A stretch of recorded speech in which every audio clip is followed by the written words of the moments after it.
In this video, I will show you how to add payment method to your Google Play Store on your Android phone. Open up your Play Store. Click on your profile icon. Proceed to payment and subscription. Click on payment method. Then here you go.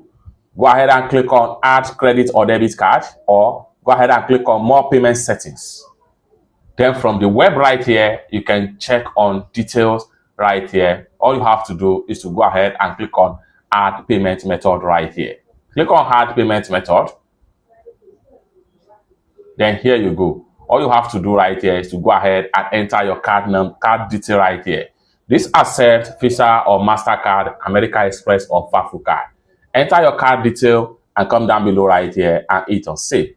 And you are done. With that, you can check out with this particular card information to pay for any subscription in your Google Play Store. It's that simple. For more useful tutorial, tips and tricks like this, consider to subscribe. Thank you so much for watching, and I hope to see you in my next video. Bye for now.